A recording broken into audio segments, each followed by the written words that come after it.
Good evening and bienvenue, my fond fair friends, family, and subscribers. This is your humble narrator, Diomedes Rouge, here to bring you part 7 of What If Asta was the reincarnation of Guts. Oh yes, sorry that you had to wait so long for this one today, but got a bit preoccupied, and I do apologize. But to make it up, I will provide you with some good quality. Now, where we last left off, I introduced you to a new character. A person on the enemy side of things, the new leader of the enemy mages, you could say. The Skull Knight. Yes, he is here as well. And you'll find out more about his backstory on how he came here later on. I assure you. But for now, we get to the nitty and gritty. For now, we start the show. Now, we're main focusing on the Skull Knight as he's approaching the Clover Kingdom.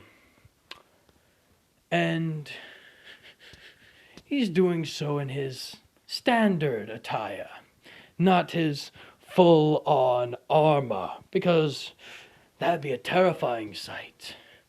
A terrifying sight for anyone. And he does not want to be seen as terrifying. Not yet.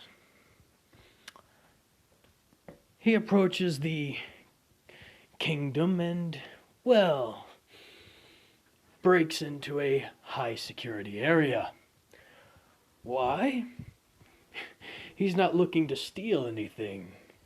He's looking to cause a scene, a commotion, to set off the alarms. And he does. The mages come out and try and attack him in force. He brushes them aside with ease.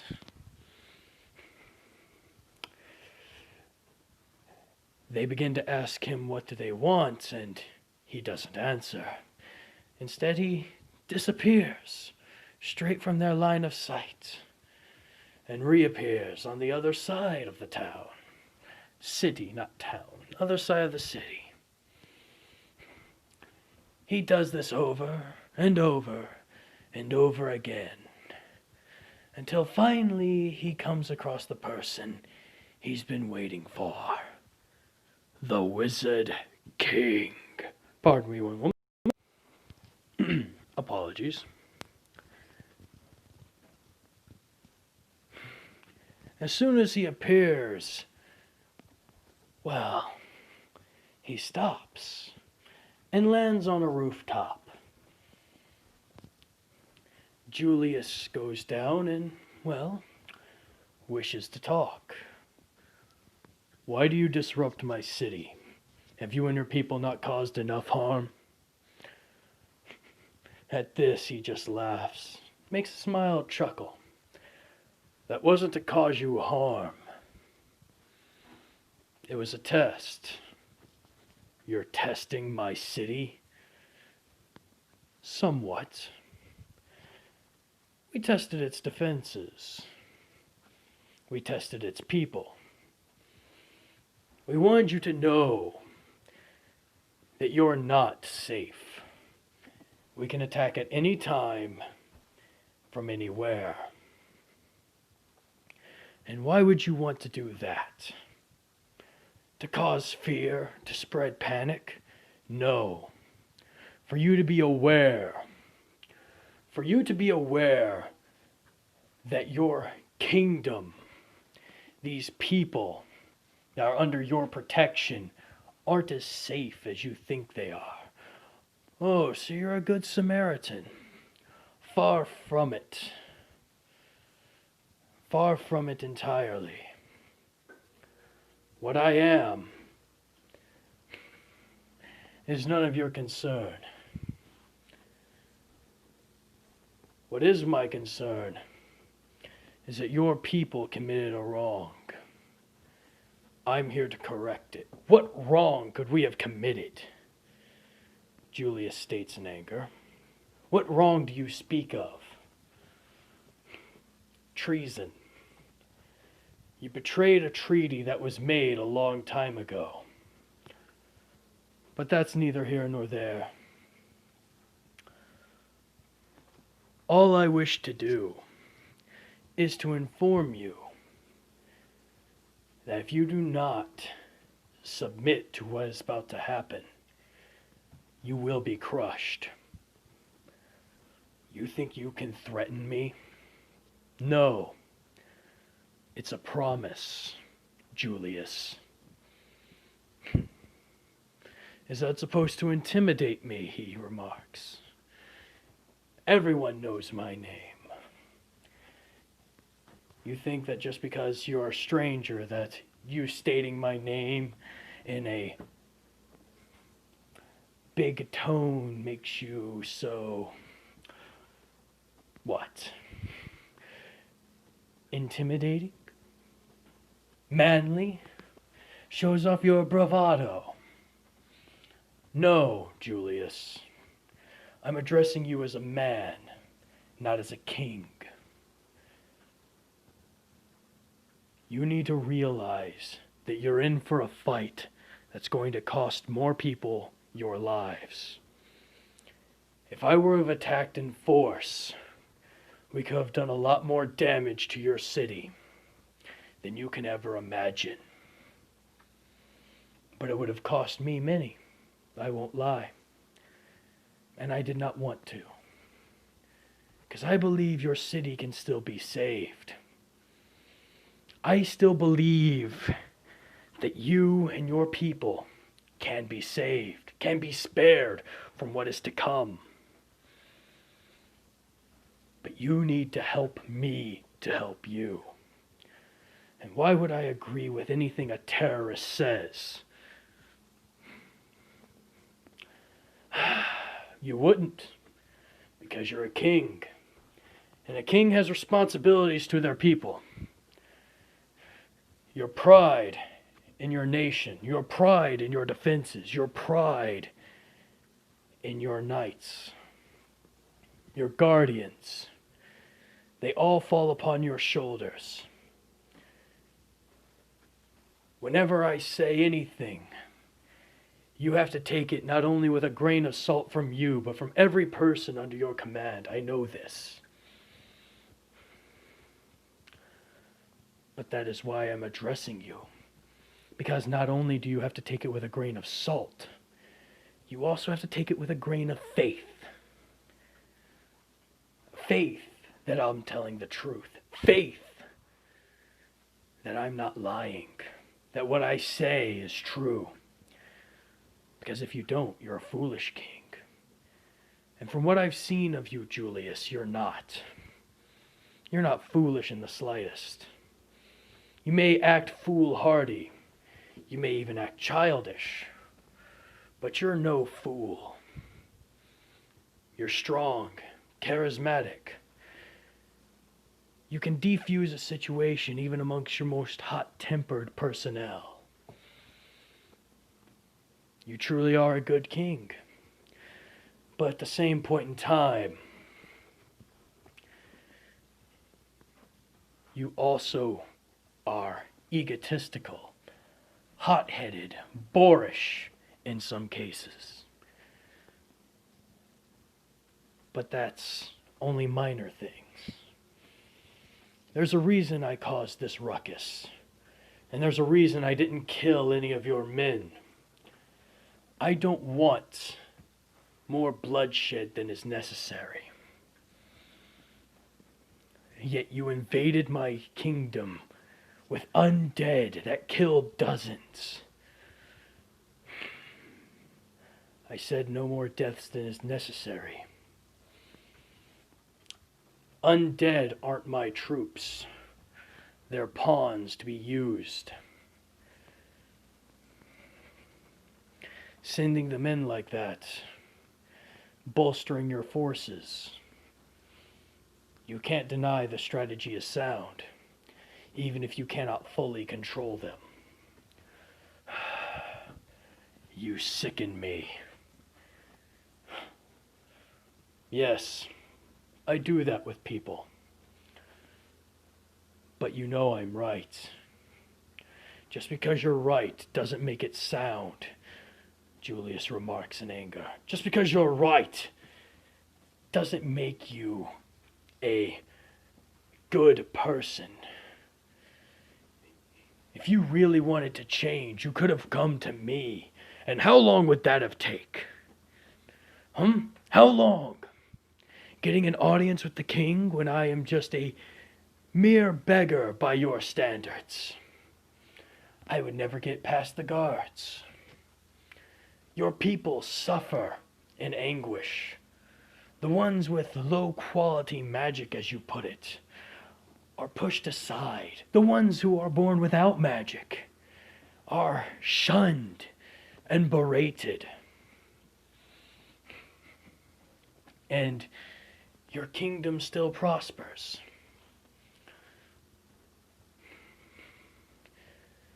So tell me, what was the likelihood that we would ever meet if I went through the proper means, Julius?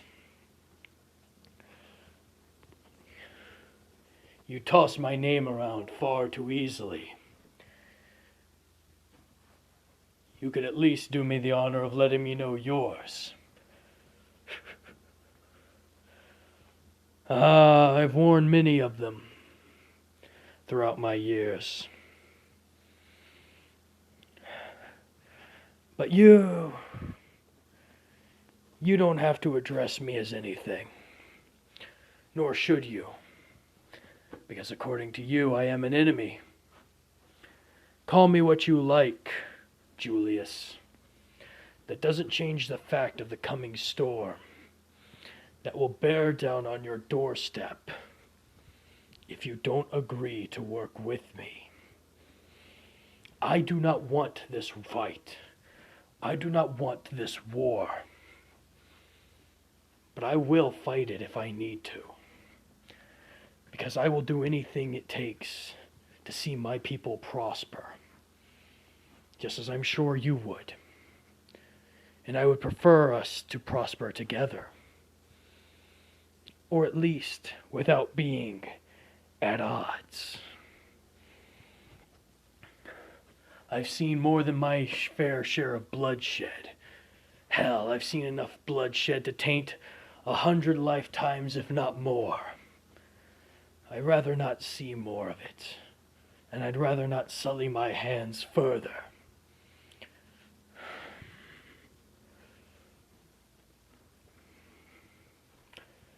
I'm going to give you one chance, Julius remarks. Leave. Never return. And if you ever think of stepping foot in my city again, I'll end you. I'm sorry, Julius, but that cannot be done.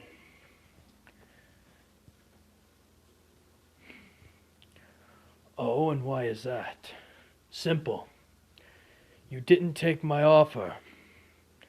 I extended an olive branch, and you come at me with thorns, as to be expected. Since it's clear that you will not try and work with me, I will now have to, well, see if you can measure up to your name. So you wish to fight me? As suddenly the Skull Knight disappears and reappears right in front of him. I do not wish to fight, but I will when I must, and slams his fist dead center into Julius's gut, sending him flying into the brick pillar behind him. Bastard. All right. As Julius summons out his chrono orbs to try and capture and or, well, destroy the young destroy the seemingly young man. However, that does not go as well as he thought, as he maneuvers and he jumps and maneuvers around them. Every one he throws, he dodges.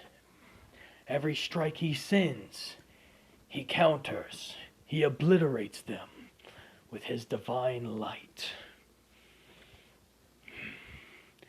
Let's see how you handle this, then. As he pauses time in a general area, moving forward to capture and eliminate his target, Julius. As soon as he gets close, the strange man disappears. Huh? What the? Nothing should be able to move in my skin. Nothing should be able to move whenever time is paused. What is going on? As then, well, he looks behind him. I have lived through many of years. I have done and fought battles you cannot comprehend, as he kicks Julius in his side, sending him flying down. He grunts as he makes an impact into the ceilings, into the roofs of other houses and buildings, as he proceeds to get back up. That hurt. He coughs up a bit of blood. But I'm not done yet. As time resumes back to normal. You have no idea how wrong you are, Julius. As attack after attack after attack, light beam after beam is summoned and struck at Julius. He's barely able to dodge or maintain his body without being pierced, but he does so. How are you able to maneuver around in time and space? Well, if I were to tell you that, why would I tell you that at all?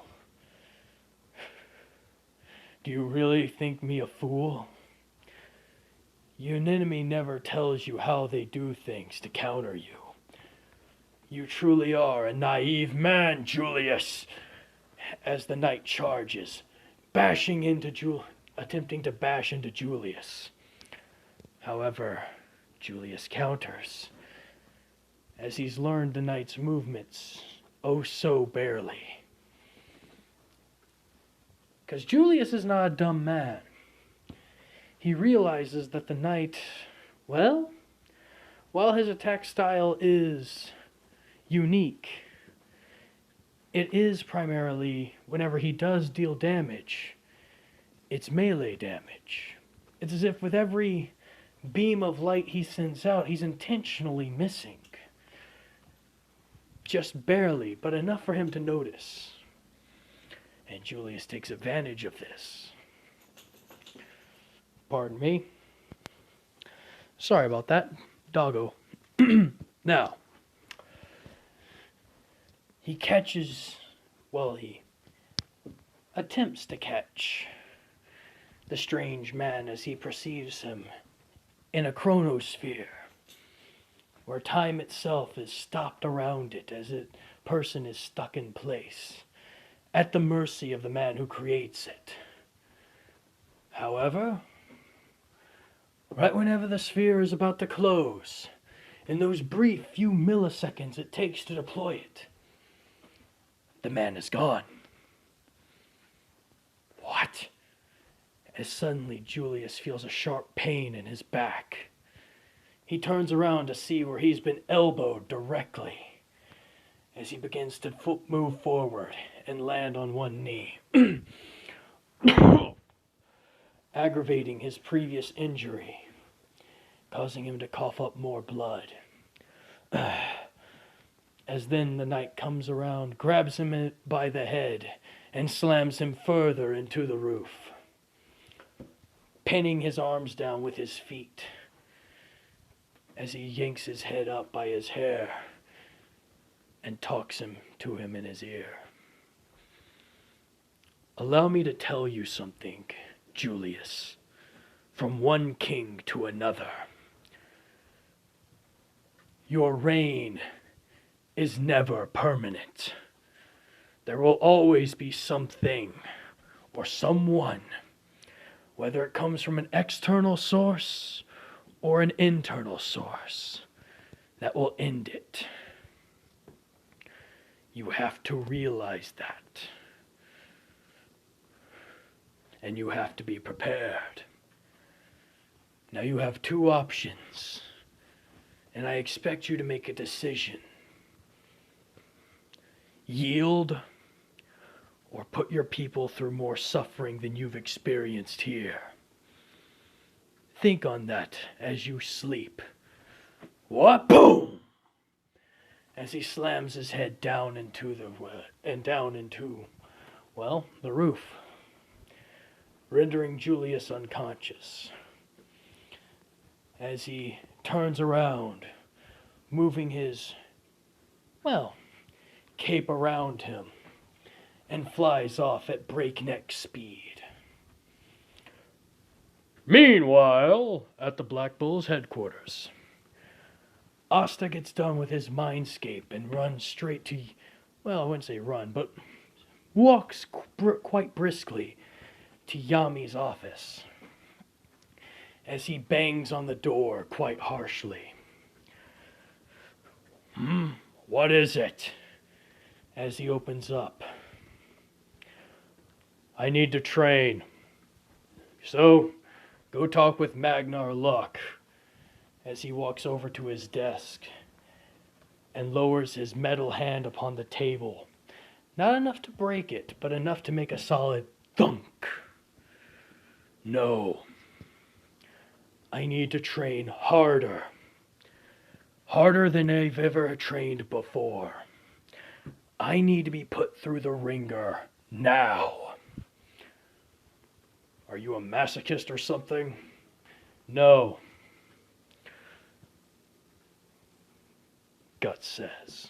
Or Gutsta, as you guys seem to be referring to him as. No. But I have a feeling what happened in the city is just the beginning. And I need to be prepared for what's to come. And what do you think's gonna come? A full-scale invasion. Possibly worse threats that we can fathom attacking our city. We fended off against the first threat, no problem. There shouldn't be any sort of, listen to me, Yami. I have a feeling that shit's gonna hit the fan. And I want to be able to protect those I care about here and at my home. I do not want to see anyone else I care about die because I wasn't strong enough. So train me or find me someone who can. As he storms out the room.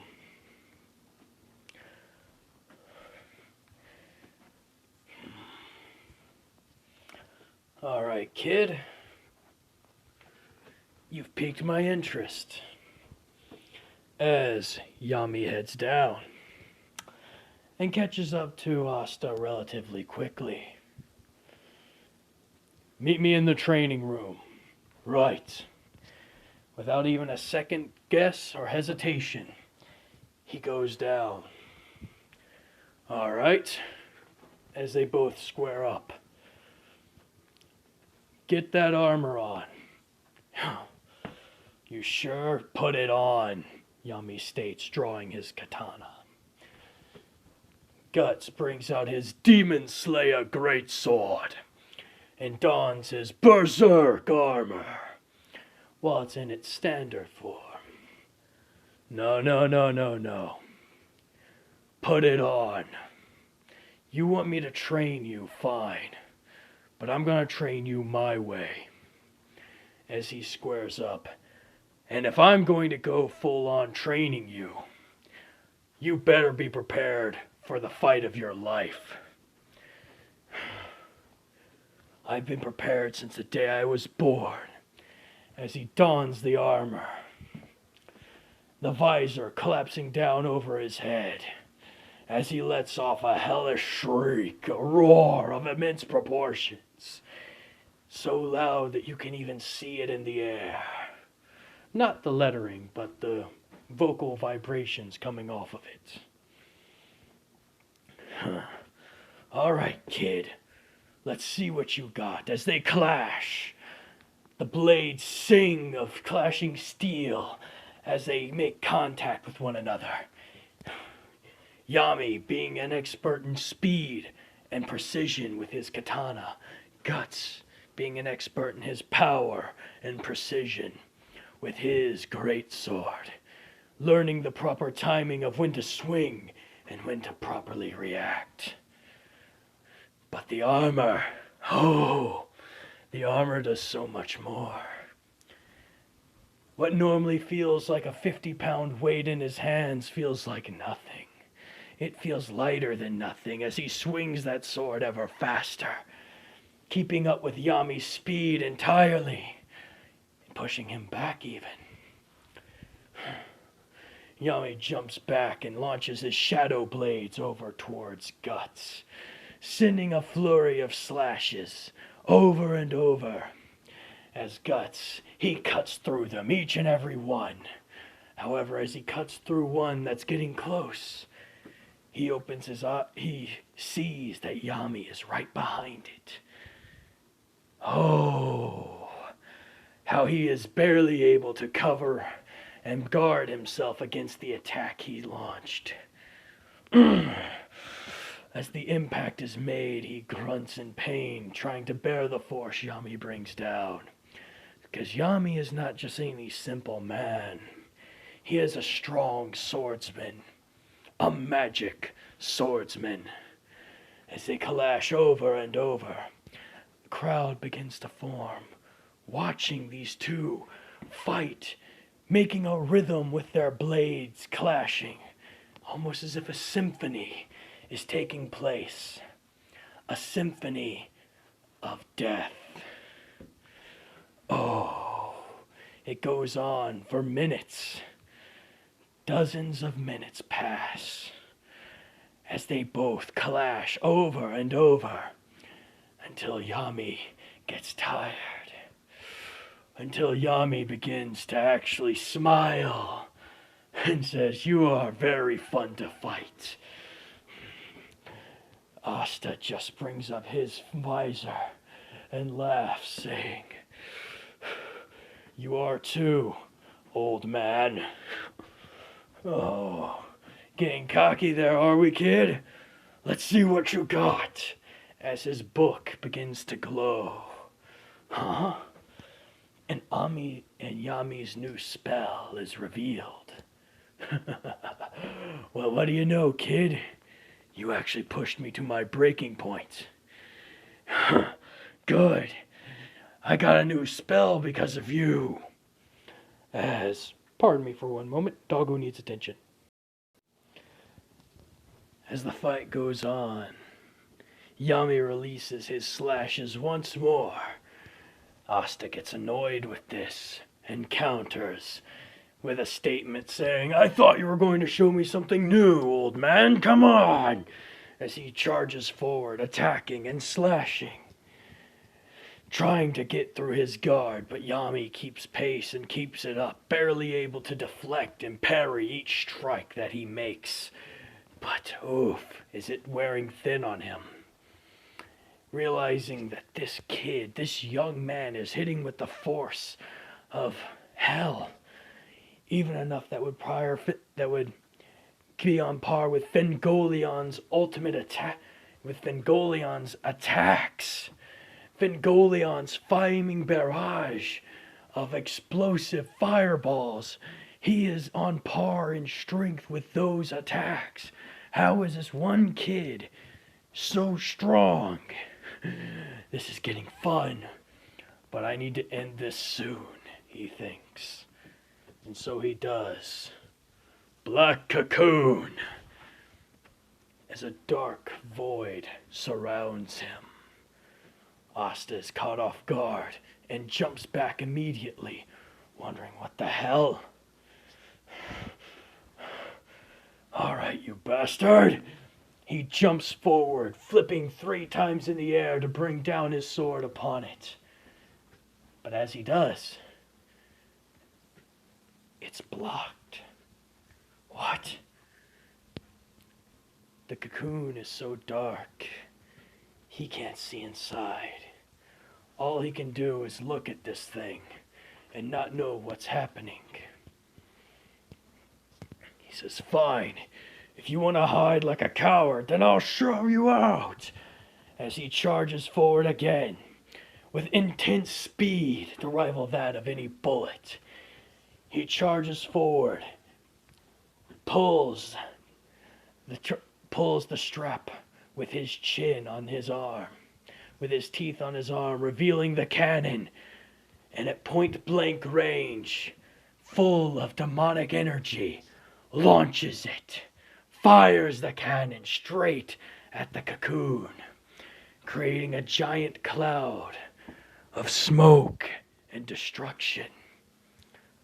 However, he doesn't see Yami, but he certainly feels his blade next to his neck, and a bit of blood drain from his cheek.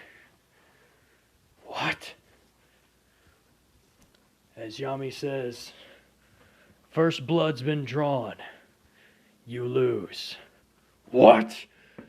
As he spins around and pointing his blade at him. What do you mean I lose? You never asked what type of duel this was. It wasn't to the death, boy.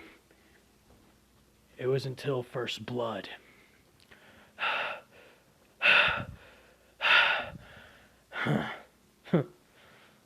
See what I mean? I need more training.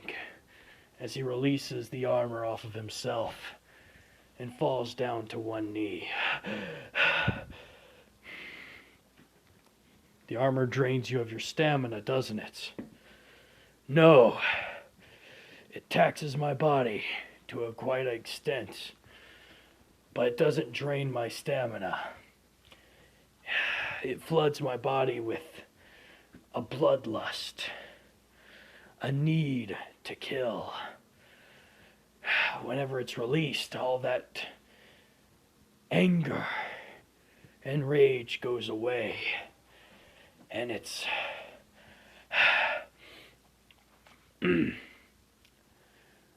well, it's not exactly an easy thing.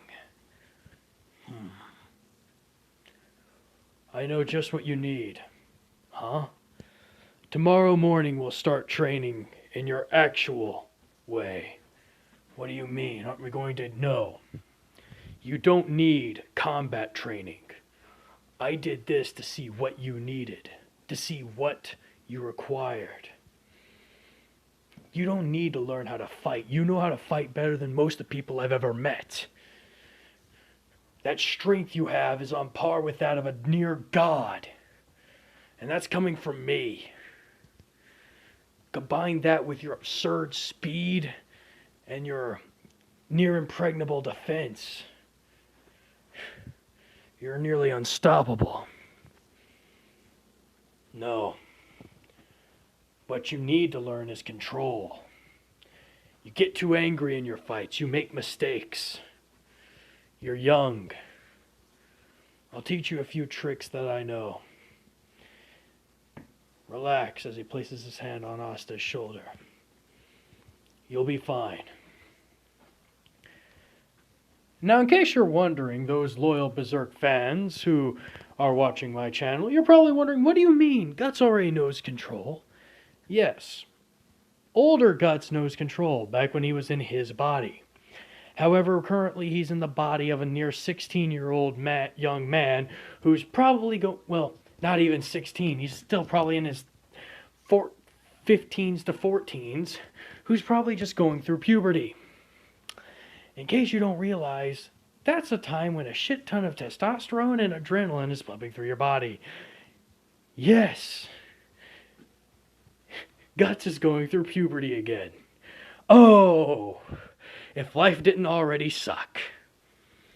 But due to that, not only with the emotional changes that come along with that, trying to regain control of yourself, even with all of that going on, is very difficult. For now, take a rest. Oh, my apologies. Back to the show. Yami then says, for now, take a rest. Relax. And calm yourself. And so he does. Him and the rest of the Black Bulls go, they sit down, they eat. Noel tries cheering him up, son, saying how he was amazing in his fights and all that. And that's whenever, well, Magna gets the idea. Hey, Asta. Yeah? What is it, Magna? Simple. Me and the guys are going to go, well, we got some dates lined up and, well, there's a third girl and, we need someone else to tag along. You know, go on a date with her. I don't need to. Relax. This'll help you calm down. Live a little. You can't just constantly think about fighting and everything. I don't want to go on any blind dates, as Noel gets a little bit flustered, going, I don't care what he does. Why should I care where they go?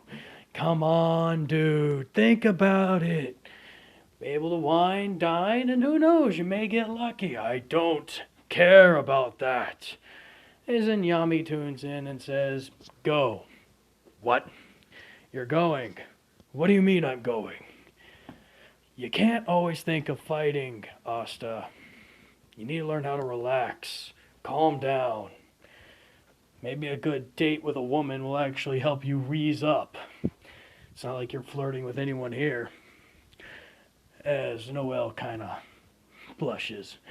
Why should I care if he's doing that with anyone here? You know, doing the typical soon thing. As Asta, well, is that in order? Yes. Fine, but if I'm late tomorrow because I didn't get any sleep, it's your fault. As Noel says, why wouldn't he get any sleep? He's not actually planning to. Oh no. As she, well, kind of follows. And for those of you who watch Black Clover, it kind of goes similar to canon, except instead of being overly enthusiastic, no. Asta is more restrained. He's quiet. He's calm. He doesn't devour his food like some crazed animal. He eats it, well, in a bit of a boorish manner, not something like you would see from, well, typical Asta. He eats it quickly and efficiently, like a predator. Meanwhile, Noelle does her thing, hiding along as part of the staff, bringing water, food, all that. They flirt. The guys try to flirt at least, and this poor girl who's sitting in front of Asta is, well, she's kind of flustered. She doesn't know what to think. This calm, cool guy who's charismatic, looks relatively handsome, tall, has a metal arm, but he's part of the Black Bulls. They're known for being weird, known for being outcasts, even amongst the knights. She doesn't know what to think of him. That is until a man tries to make a move on her.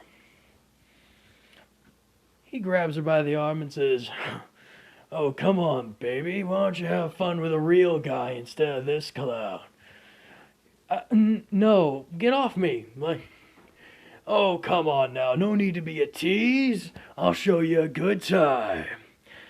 As then Asta just punches the ever-loving crap out of him with his metal arm, straight into his gut. Boom!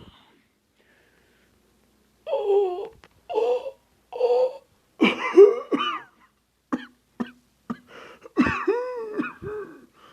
As the man doubles over in pain, trying to suck in the oxygen around the air. Suck in the air around him, trying to get his lungs to work again. However, they really don't want to. If you've ever been punched directly in the solar plexus, you know that hurts.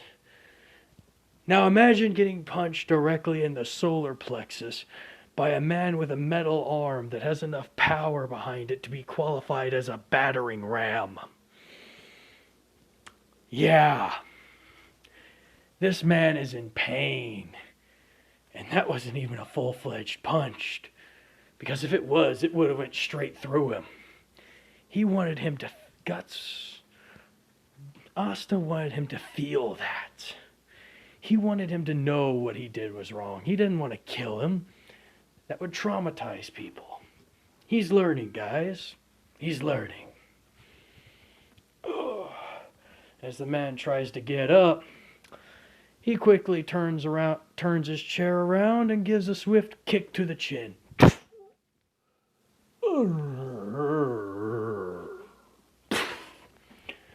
As a nice sound crack is heard as the boot mates impact with the jaw. He quickly swivels around back in his chair and says, "Sorry, I hate guys like that." It's no problem. I'm sorry, but what was your name again? Asta. Listen, I didn't really want to come here. I was talked into it, and I really just want to get back to my family. I got quite a few younger siblings, and I need to take care of them. I see. I understand how you feel. I grew up in an orphanage from a village that was relatively far from here myself. I was kind of their guardian. I watched over them, and, well, we even slept in the same bed together for quite a few years. I do the same thing. Yeah, it's nice. For a little bit. Then whenever they're gone from your side, you realize how lonely you feel. You can't really sleep properly without something there. Heck, at night I'll even toss and turn from the lack of people around me. It's really irritating. Wow, yeah. That is... Wow. You do know what it's like. Well, yeah. I didn't want to come here myself either. My teammates and captain thought it'd be a good idea for me to socialize, for me to try and get accustomed to normality again. Or rather, to normality, period. They call me a battle maniac behind my back, same as luck, but in all seriousness, I just want to be strong enough to protect the ones I care about. Anything other than that just doesn't bother me. Hey. Yeah? Would you, like to come back to my place? Sure. But, I have to tell you now, wouldn't it be a bit awkward with all your... No, just to meet them. Oh, you want me to meet the little ones? Well, yeah. Well, whenever you get time, of course. I know you're kind of busy, but if you want some good food, I can make you some there. Oh. All right. I'd be happy to. As long as you're willing to have me. No problem. I'd be more than willing to have you. After all, you did just kind of fix this as suddenly the owner comes up and starts saying, sir, we're going to have to ask you to leave. Why? Well, you did just lay a man out on my floor. Oh, if you want, I can clean him up for you. Like, no, sir, that won't be necessary. Just please go. Huh. As he stands up and gives a light bow to the lady. Well, if you'll excuse me, madam, unfortunately, I'm not wanted here anymore, so I will take my leave. As he quickly thumps the back of the head of, well, the guy that brought him there, of course, and asks him to open a portal back home. It's like, oh, but Guts, you don't have to come through it. I just want to go myself. As Noel is kinda just flustered up a storm, realizing, oh shit, he's leaving in the middle of public. And so, the portal is opened, and he takes off through it, with Noel soon behind him. Only a couple people notice Noel, at least entering into the portal. They didn't catch a glimpse of who she was, but a couple of the guys knew. Asta, on the other hand, quickly turned around and saw her, and was real close to punching her until he actually saw her, wondering what the hell was she doing. I was just wanting to make sure you didn't go through there and go out in the town and make any mistakes, you idiot. I know how much of a battle freak you are. Huh. Thanks. I can always count on you to have my back.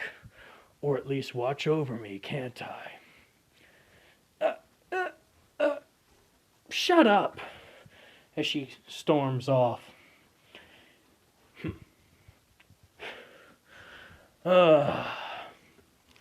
She reminds me a lot of Casca in a way. So easily flustered, yet at the same time, can be a pretty good fighter. Oh well. She's a bit too young for my tastes. Not to mention that, I really do miss Casca. As he thinks this to himself as he walks to his room, removing his clothes and laying down in bed. Soon, after about 30 minutes, his door opens very quietly as he tosses and turns and rolls and, well, is just relatively uncomfortable. Because Guts did get accustomed to those children at the orphanage. It took him a while, but he did. He genuinely loved those kids. He genuinely wanted to protect them always. But he knew he couldn't stay there forever. That's the reason he's there. But he got too used to their comfort, as said. Tossing and turning all night. Till suddenly he feels comfort. He feels calm. As his eyes become ever heavier. And his breathing becomes ever slower. And why would you say that? Oh, simple. A young maiden by the name of Noel snuck into his room after hearing his troubles, telling herself that this was only to thank him for what he's done for her. At least that's what she's telling herself. In reality, we all know why we all know why she's there. She wants the guts. But that's a story to be saved for another day. As she curls up next to him, not realizing the sheer fact that she's basically in bed and allowing herself to be right next to a guy who could literally crush her in his sleep. And not in the way you're thinking, you pervs. Not all of you, but you know who the ones you are. You know the ones you are. Fallout, I know you watch these videos. I know you do. Not in that way, you crazy bastard. Anyways, this has been your humble narrator, Diomedes Rouge, here to tell you I'll leave it here. And I hope you guys enjoyed this next edition of this chapter. Stay safe, have a good night, and thank you all for being there and listening to this humble narrator and his content. Au revoir.